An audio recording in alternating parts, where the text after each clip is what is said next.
di channel Aku Pasti Bisa. Nah, pada pertemuan sebelumnya kita membahas mengenai pendekatan pembelajaran dalam bahasa Indonesia. Pada kesempatan kali ini kita membahas mengenai hukum dan teori. Pasti kalian sudah tahu dong apa sih hukum dan teori itu. Nah, hukum dan teori dalam pembelajaran IPA, teori itu dalam ilmu pengetahuan itu sendiri, teori itu merupakan kerangka pikiran kemudian menjelaskannya secara alami maupun secara sosial. Nah, teori ini dirumuskan, kemudian dikembangkan dan dievaluasi secara ilmiah. Kemudian yang kedua itu ada hukum. Nah, pada hakikatnya hukum itu merupakan antara dua variabel atau lebih dalam sebab akibatnya. Nah, hukum ini sifatnya spesifik atau jelas. Ada beberapa ahli yang mengatakan bahwa teori dalam pembelajaran IPA ini yaitu diantaranya adalah teori Jean-Piaget, kemudian yang kedua teori belajar Blanner, yang ketiga teori belajar Kegney, dan yang keempat adalah teori belajar Ausubel. Sering kita bahas bahwa teori Jean-Piaget ini mengatakan teori belajar kognitif kepada seorang anak. Nah, teori Jean-Piaget juga mengatakan ada 4 tahapan dalam perkembangan anak. Nah, diantaranya adalah tahap sensori motor, yaitu usia dari 0 sampai 2 tahun, yang kemudian profesional usia dari 2 sampai 7 tahun, dan kemudian yang ketiga adalah konkret operasional usia dari 7 sampai 11 tahun, dan yang terakhir adalah formal operasional usia dari 11 sampai 12 tahun. Nah, kemudian contoh dalam pembelajaran materi IPA ini adalah ketika seorang guru memberikan soal matematika dan kemudian siswa itu bisa memecahkan masalah tersebut, maka siswa ini sudah termasuk ke dalam tahap konkret operasional ataupun tahap formal operasional. Kenapa? Karena dalam tahapan ini anak sudah bisa mengutarakan atau sudah bisa mengenal yang namanya angka, dan kemudian sudah bisa berpikir melalui logikanya sendiri. Yang kedua adalah teori Blanner. Nah, teori belajar Blanner ini itu atau bisa disebut dengan teori belajar penemuan. Nah, Blanner adalah salah satu seorang psikologi perkembangan ahli kognitif. Nah, teori ini biasa dikenal dengan teori belajar atau teori belajar penemuan yang sudah tadi saya sebutkan. Kemudian dalam pembelajaran IPA, model ini pada prinsipnya memberikan kesempatan pada anak untuk mendapatkan informasinya sendiri. Jadi proses belajar ini itu biasanya dilakukan dengan menggunakan benda nyata ataupun benda yang ada di sekitar lingkungan itu sendiri. Jadi tugas guru itu hanya membantu siswa untuk menyelesaikan masalah yang mereka hadapi. Nah, manfaat dari teori belajar ini yaitu anak akan mengingat lebih lama informasi yang dia peroleh. Nah, salah satu contoh dari materi pembelajaran teori ini adalah contohnya misal menyebutkan ciri-ciri pada tumbuhan. Nah, ketika guru menanyakan soal tersebut kepada siswa, maka siswa akan menjawab, nah, tumbuhan apa ya yang ada yang mempunyai banyak ciri. Nah, saya hanya mengambil satu contoh yang ada di lingkungan mereka. Nah, tumbuhan ini pun biasanya tumbuh di sekolah ataupun di lingkungan sekolah mereka. Nah, contohnya itu adalah menyebutkan ciri-ciri pada tumbuhan putri malu. Nah, pasti anak-anak juga sudah tahu nih tumbuhan ini. Nah, kenapa ketika tumbuhan ini daunnya disentuh, seketika daun itu akan menguap atau menutup. Kenapa? Karena ciri pada tumbuhan ini ketika kita sentuh daunnya dia akan menguap karena untuk apa? Untuk melindungi dirinya dari predator lain.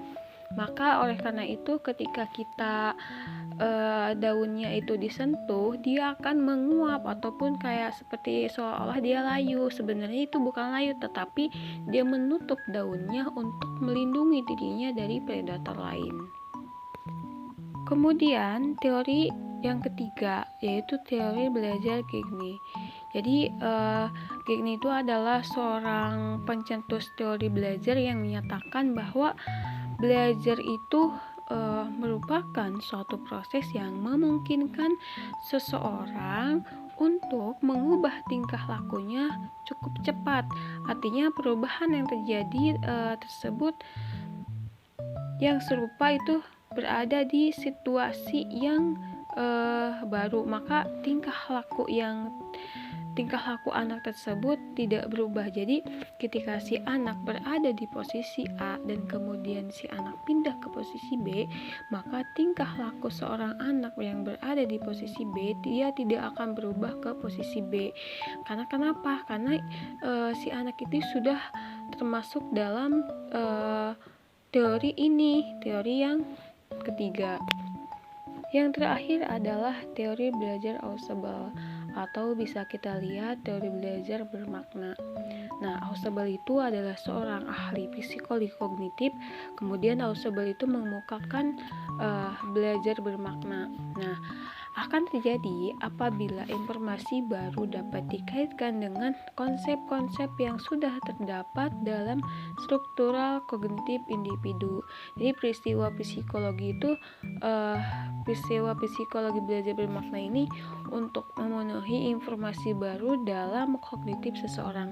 Jadi dapat saya simpulkan bahwa menurut Ausubel ini belajar bermakna ini itu akan terjadi apabila informasi baru dapat dikaitkan dengan konsep-konsep yang sudah dapat pada kognitif seseorangnya. Misalnya contohnya adalah pengelompokan makhluk hidup. Nah, bisa kita lihat di gambar bahwa di sini ada 4 contoh yang sudah saya sebutkan tadi. Yang pertama dari teori Jean Piaget. Nah, Jean Piaget ini yaitu salah satunya contohnya ketika seorang anak menyelesaikan masalah dalam contohnya dalam soal matematika, yang kemudian ada tumbuhan putri malu, dan yang ketiga itu ada ketika seorang anak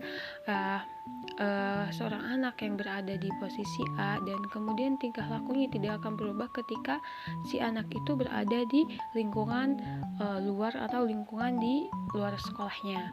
Nah, yang terakhir ada pengelompokan makhluk hidup. Nah, kita masuk ke contoh hukum. Nah, bisa kita lihat di gambar bahwa di sini ada telur yang sudah dimasukkan ke dalam air. Nah, dengan massa jenis yang berbeda-beda. Nah, ketika telur itu dimasukkan ke dalam air secara bersamaan tanpa bantuan alat lain ataupun tanpa tambahan campuran lain, maka telur itu akan apa? Telur itu akan tenggelam. Nah, ketika telur itu ditambahkan oleh tambahan lain, dia akan terjadi sesuatu yang dia secara nyata itu seperti tidak sesuai dengan apa yang terjadi sebelumnya.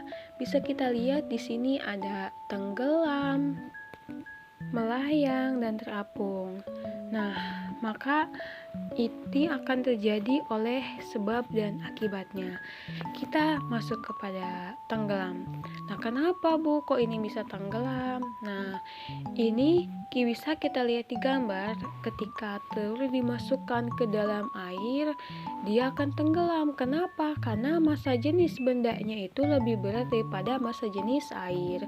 Maka apa yang akan terjadi? Yang terjadi dia akan tenggelam.